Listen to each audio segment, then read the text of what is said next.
Bonjour. Dans cette vidéo, nous allons parler d'inéquation. Nous savons déjà ce qu'est une inégalité.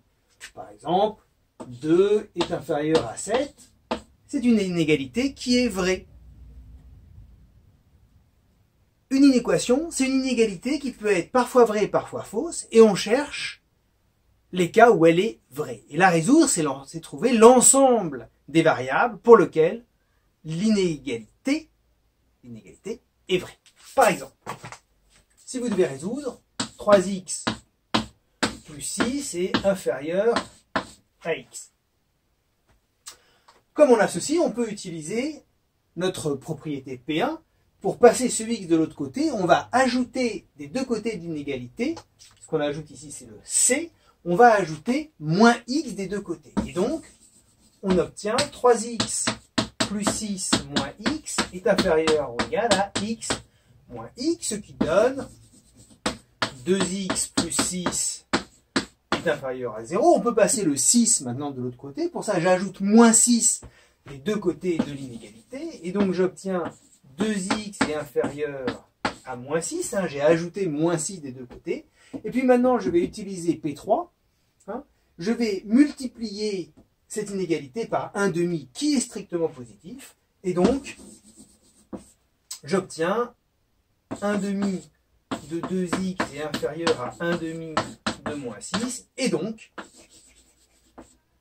x est inférieur à moins 3. Pas mal. Eh bien, moi, je ne comprends pas vos donc. Comment ça, vous ne comprenez pas mes donc? Eh bien, nous cherchons tous les x qui vérifient ceci. D'abord, peut-être qu'il n'en existe pas de x qui vérifie ceci. Et vous dites soit un x qui vérifie cela. Mais justement, c'est ce qu'on cherche. Bon, admettons qu'il en existe. Et vous dites, si jamais x vérifie ça, alors il vérifie ça. Et alors il vérifie ça. Et alors il vérifie ça, et alors il vérifie ça, et alors il vérifie ça. D'accord, je suis d'accord avec vous. Si x est solution, alors x est plus petit que moins 3. Mais on n'a pas vu. Si x est plus petit que moins 3, est-ce qu'il vérifie ça? Vous ne l'avez pas du tout montré. Or, nous, ce que l'on cherche, c'est tous les x qui vérifient ça. Vous n'avez donc pas trouvé pour l'instant la solution. Ou en tout cas, vous n'avez pas démontré que c'était ça la solution. Enfin là, c'est un peu exagéré quand même. J'ai bien trouvé la bonne solution, non? Pour l'instant, je ne sais pas. Et en tout cas, trouver la bonne solution sans la justifier, ça ne m'intéresse qu'à moitié. Moi, ce que je veux, c'est la bonne solution et la bonne justification. En fait, quand on dit que si A est plus petit que B, alors A plus C est inférieur à B plus C, c'est vrai. Mais je pourrais aussi ajouter moins C à A plus C inférieur ou égal à B plus C.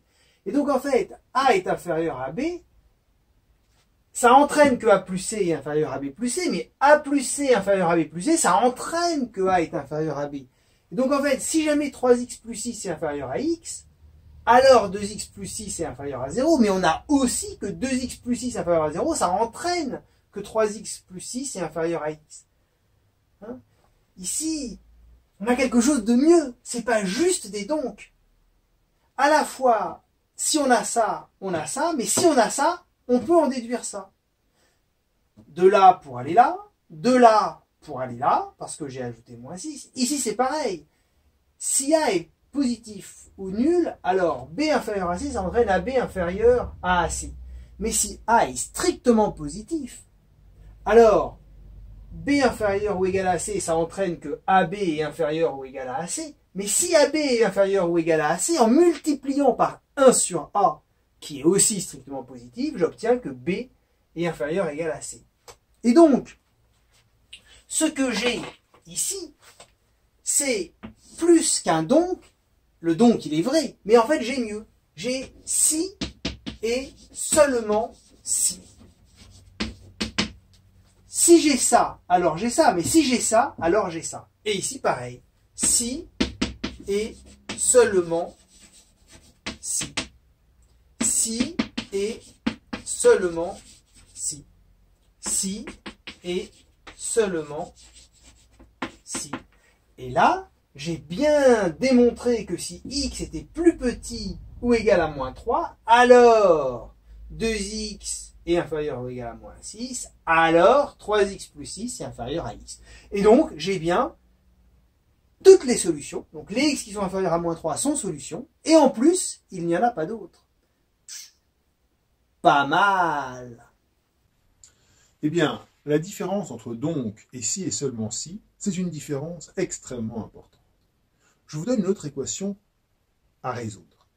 Racine de x plus 2 égale racine de 2.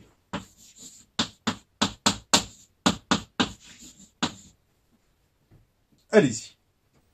Eh bien, je retranche 2 des deux côtés, ça me donne racine de x égale racine de 2 moins 2. J'élève au carré, ça me donne x égale racine de 2 moins 2 au carré.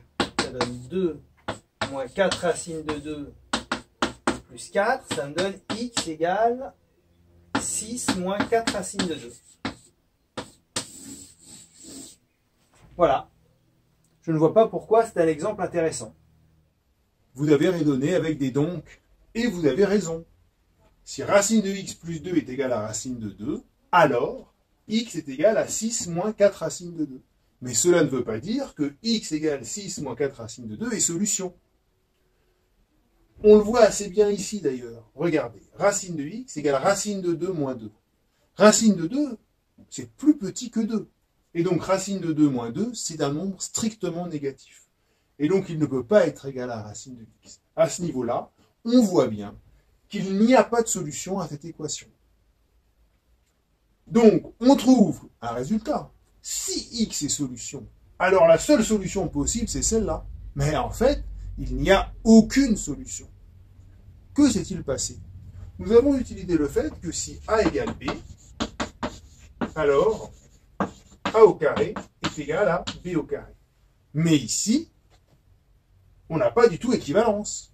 Ici, on a juste si A égale B, alors A2 égale B2, mais si A2 égale B2, nous n'avons pas A égale B. Donc, cette égalité-là, elle est vraie si et seulement si celle-là est vraie. En revanche, celle-là, elle n'est pas vraie si et seulement si celle-là est vraie. Et donc, voilà pourquoi on trouve une valeur qui n'est en fait pas une solution de l'équation de départ. Et donc, faites bien attention à toujours vérifier ce que l'on raisonne avec des donc ou avec des si et seulement si.